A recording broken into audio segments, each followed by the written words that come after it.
Okay, I'm very happy and excited and honored to be asked by my grandson to speak about my profession, which is nursing. And I absolutely love it. I don't know if there's another nurse out there who loves it more than I have. It's been an adventure, it's been exciting, it's been heartbreaking, but it's just been a magical mystery tour type of thing. I've known since I was 10 years old that I wanted to become a nurse.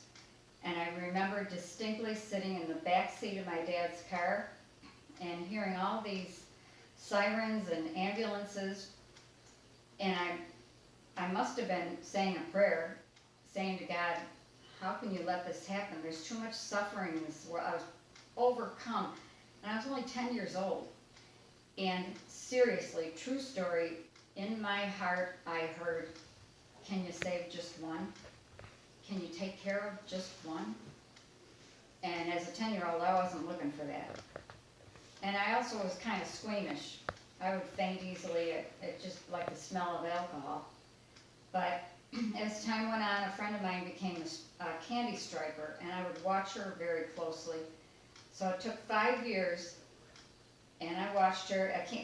A candy striper is someone who wears, it looks like a candy cane uniform. I don't know if they still are around, but you're volunteering. So at 15 years old, where do you think they put me? In the emergency room.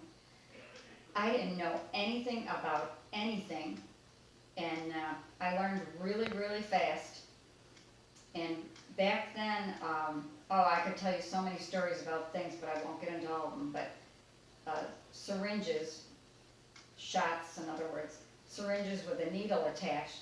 The needles were not disposable as they are today. Everything's thrown out. Can you even imagine? They were saved and put in an autoclave, and there were a whole bunch of them and reused. And if they got dull, they just shaved off the burrs. And I had a whole bag of them to take to the autoclave, and somehow managed to stab myself in the stomach with about 30 or 40 used syringes. And we all just had a good laugh, and one of the doctors gave me a tetanus shot, and I'm still here. So then I decided I wanted more than that. By then I had started looking into nursing schools, and I became a nurse's aide. And did that for probably, which I really would recommend, because it's a really neat way to watch procedures being done, watch how nurses interact with the physicians, and you just learn so much without being pulled into it. So anyways, I was a nurse's aide, then I became a licensed practical nurse for a year, and then at Giouville took a 4-year education and became a nurse with a 4-year degree. And I also did all of my jobs were so varied, but the neat thing about nursing is when I would get bored or tired of one job, I would simply flip over into something else, like an adventure. And this job has brought me around the world. I went to India on a medical mission, and we took care of patients in remote villages, which is unlike anything you can even imagine. It was beautiful on one hand. The people are so loving and just darling, but so needy. They have nothing. Even if you think about going to a dentist and have your cavity filled, they had to wait months for that. I also went on another medical mission to Africa, where we concentrated on the AIDS patients, and there they had no electricity, no heat. They had plenty of heat from the sun in Africa, but straw. Everything was made out of straw or crooked tree trunks. No shade. They had goats, pigs, and tomatoes and cabbage to eat, and they had to go 10 miles through the woods and carry the muddy water back on their heads and boil it. And they gave us some of that delicacy, and I just couldn't, the smell was brutal. And these people were the most loving, happy people you could imagine. But this isn't meant to be about me, it's meant to encourage the future into this profession. The profession has improved so amazingly. Back when I was a surgical nurse, I was only able to give, I always remember this one poor patient, 2 milligrams of morphine, where 10 milligrams even is about the lowest dose we give. And I ended up at hospice where we could alleviate all of their pain. So what a wonderful way to end my career. I retired from hospice a few years ago. But about all I haven't done is join the Army. I've spent a lot of time in visiting nursing, maternity, teaching in college, Lamaze classes for childbirth classes. I can't even remember them all. It's been a job change about every 4 or 5 years. The pay has been really awful until now that I'm retired and it's through the roof. The nurses are paid really well. Hours are not great, but the one thing I want to really mention, if you are intending to go into nursing, is you need one basic requirement, and that is compassion.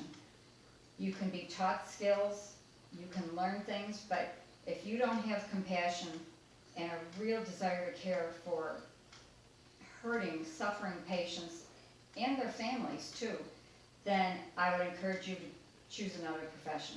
This one is so people-oriented, personal, and there's a lot of self-sacrifice in the process.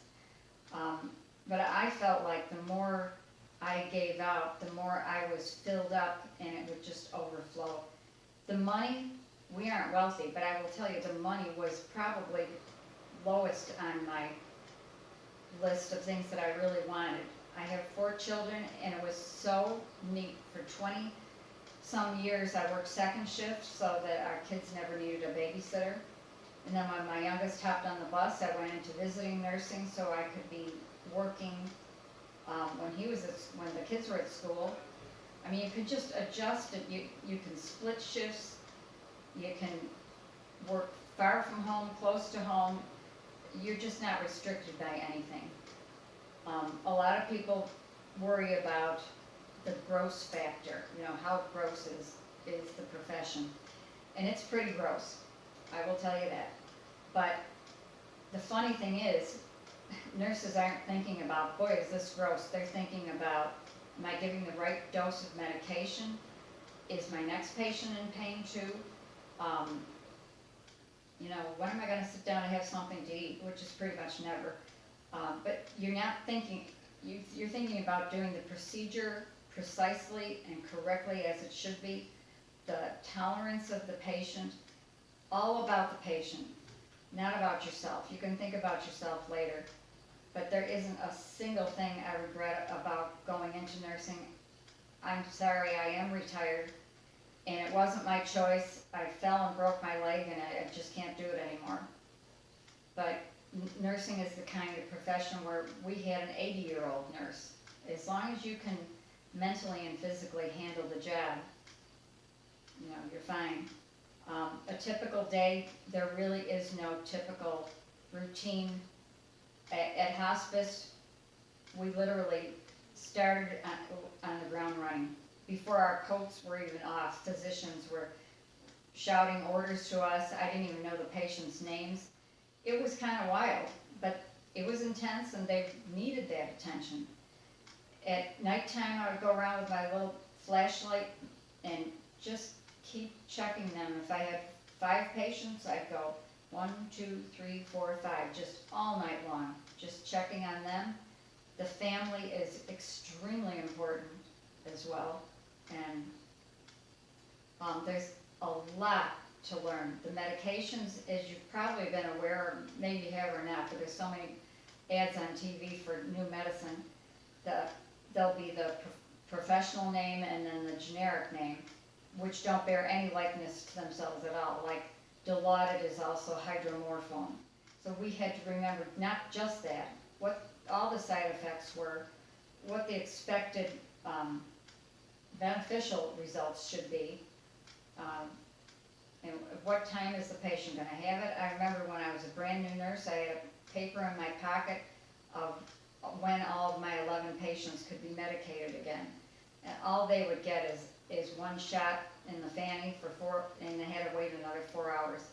At hospice, we just had that leeway to take the doctor's orders and make them our own, and medicate the patient or care for the patient until comfort was achieved. But maternity had its own satisfactions. To see new life come into this world, breathtaking. And even the patients in their homes, we would take care of their, they might have a surgical, a bad surgical incision to take care of, or a leg ulcer problem, a leg wound, or diabetics were a lot of them as well. So you really have to be smart, you have to be caring, there's a lot to learn. Nurses are extremely practical, and I loved English and reading when I was younger, but in college, have a well-rounded education, they made us take these poetry classes, and we would be moaning and groaning throughout. We would tell the instructor that we wanted blood, and we didn't want a 16-line sonnet wondering what the author really meant. But just very practical oriented. And there have been nurses I know who've gone to the store for groceries for their patients if they're out on the road. And I called up my patient on her 70th birthday, even though I hadn't had her in a couple of years. You just fall in love. At hospice, I used to say to the families, we love your loved one before you even entered the front door. And that's the philosophy. And as years have gone by, I have seen such a better quality type of nurse come along who really, really wants to be there. Not so much in the early days, but you need to replace us. We are the boomers. We're leaving, we're retiring, and we need you to take our place, and you will not be sorry. As far as internships or anything like that, I felt like my years as a nurse's aide were extremely beneficial, like I told you. We also were we'll call it on the floor, on the units, in our sophomore year, junior year, senior year. And unfortunately, a lot of the girls found out in their sophomore year when we started seeing patients that wasn't for them after all. And they ended up going into teaching or something else. So it's good to get some experience ahead of time if possible. I can't imagine having done anything else in the world. I would really wish you all the best, and if any of you ever wanted to call me and chat about it, I'd be happy to do that. And just finishing up, your teacher had said maybe we could explain some of our equipment. I kind of had a laugh. I have a ton of bandages in the basement and things to take care of my family if I need to, but this is the stethoscope. And I just recalled in India, it was so hot there and we saw so many patients that the bulb on my blood pressure cuff actually exploded. They had to get me a new one. But on the TV commercials, it's a riot. Every single doctor or nurse has a stethoscope around their neck, but they aren't taking anybody's blood pressure. So this is kind of my joke part of the presentation. But most people don't know much about blood pressures and think that they don't know how we're getting it. If you're watching a soap opera, typically the actress won't have this in her ears, so she's not even beginning to take the blood pressure. So this goes in your ears. This goes on a specific artery on this part of the arm. And then with this around your patient's arm, this is called a sphygmomanometer, so blood pressure cuff is much easier to say. And you put it around them, tighten this part up, and you just keep pumping, not so that it's so tight that it's really making them uncomfortable, but pump it up to like an expected blood pressure, let's say 140/80. And what you're hearing in there is actually a heartbeat. The first heartbeat you hear, that's the amount of strength present in the blood, in the veins and arteries when the heart is beating its hardest. And then you keep watching the needle go down, and when you stop hearing, the last one you hear, that's the lower part. So it could be 140/80, 120/60, 140/80 is high. But that's the only equipment I have. And again, congratulations, I know you're the cream of the crop in this class, and I'd love to see you become cream of crop nurses. That's all.